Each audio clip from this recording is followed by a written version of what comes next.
I've got something to admit. I think Bigfoot might be real.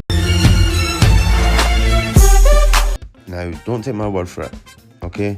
Let's listen to David on the Joe Rogan Experience. But all kinds of evidence. What kind of evidence?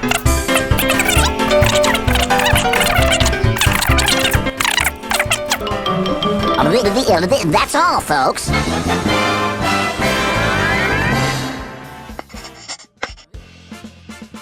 Right, okay, let's get in there. That works. It's just brilliant. We did it. It worked. In that area, we had tracks. Now, just so you know and everyone else knows, there's hair and fiber experts in the world. And they testify in Superior Court all the time. Like out in the lobby, you have all these different kinds of animals. If we took a hair from one animal and gave it to a hair and fiber expert, he could tell you within 2 minutes what animal that came from, because every hair looks different. So we took those hairs, went to a hair and fiber expert, and they said, well, where'd you get that? And I go, what do you mean? We've never seen that hair before. It's not classified. It doesn't exist. Okay, so that means we're onto something. So then I took... Does it have follicle? Can they do a DNA on it, or is it just hair? They did. Okay. They did. So I called I was living in California at the time. I called the University of California, Davis, the biggest animal lab in the world. And they said, what do you got? And I explained it. They said, Bigfoot, we're not touching it. We don't want anything to do with it. Now, this could be because there's a massive conspiracy, or it could be because they're actual scientists and they think you're fucking insane. Specific results she reported. She claimed 111 samples from 34 North American sites produced two patterns: human mtDNA and unusual or novel nuclear sequences that supposedly did not match known animals. Her interpretation was that about 15,000 years ago, an unknown hominin male population interbred with modern human females, leading to a hybrid lineage whose descendants are today's supposed Sasquatch. Like, what the actual fuck? What if we actually found him? Like, what if Bigfoot actually exists? Could catch him on the next Kai Cenat stream.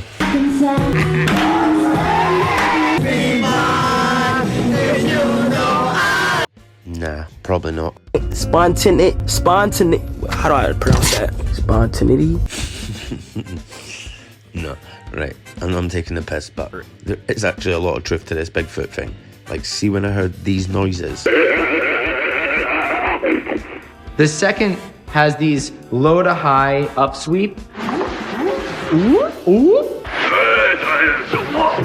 And those almost sound like words. Yeah, I'm not gonna lie. Might be onto something. Bigfoot is real. According to a group of researchers, they call themselves the Sasquatch Genome Project, and they released what they say is proof.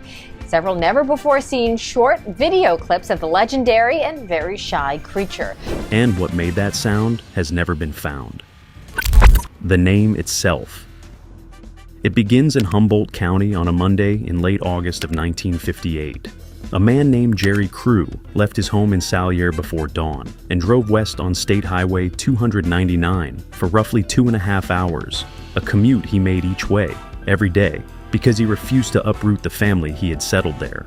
He arrived at a logging road construction site near the confluence of Bluff Creek and the Klamath River, where he worked for a small family outfit called the Wallace Brothers as a cat skinner, the term for a man who operates a crawler tractor through raw terrain. That morning, he parked near his bulldozer, pulled on his boots and hard hat, and saw something pressed into the soft ground beside the machine. Footprints, large ones. You have to remember, a footprint is not a mold of a foot, but it's the record of the entire sequence of interactions of the foot with the substrate. Only when he climbed into the cab and looked down at them properly did the scale register. These were not the prints of a large man. They were 16 inches long, deeply sunk into ground that had taken his own weight without complaint, and shaped like nothing that belonged on that road. They came in from the tree line, passed close around the equipment, and went back out the way they had come. Now, I know you're gonna think I'm fucking insane, but with the tracks, the noises, and the DNA, like, what the fuck? I'm one of them guys. I have an idea. Let me try. So I go on coast to coast. And I laid it out. I said, hey, we have these samples. We're looking for hair samples. Don't bullshit us, because we'll know right away.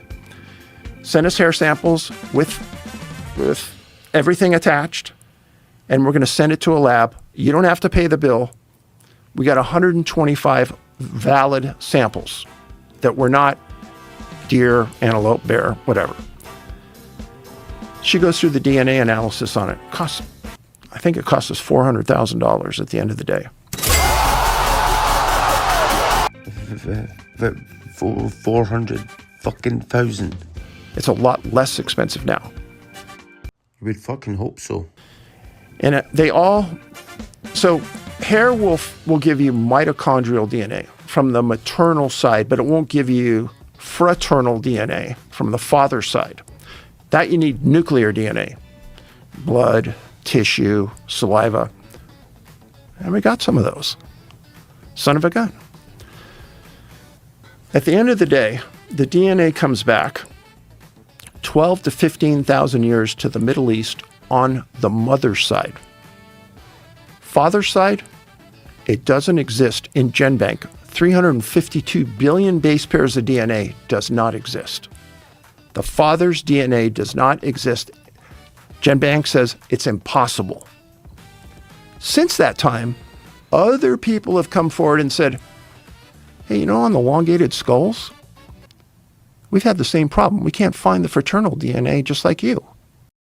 If you didn't know, elongated skulls are basically archaeological digs were done and found these skulls that some believe to be aliens, but there is a reasonable explanation for it also.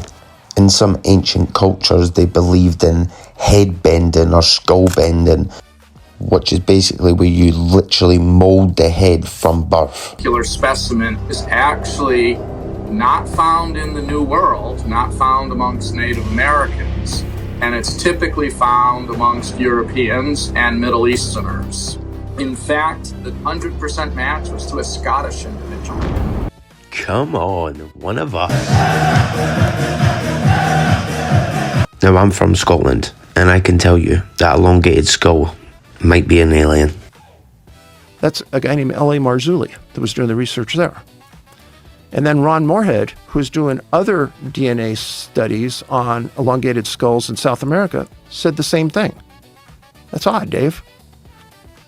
So the maternal, we understand. The fraternal, we don't. And the DNA, they did a paper about it. It's online. Having a lot of people say, oh, you know what, that's BS, it's bad. But nobody else has ever done a test. So, have I converted you? Are you now a believer of Bigfoot? Let me know down in the comments what you think.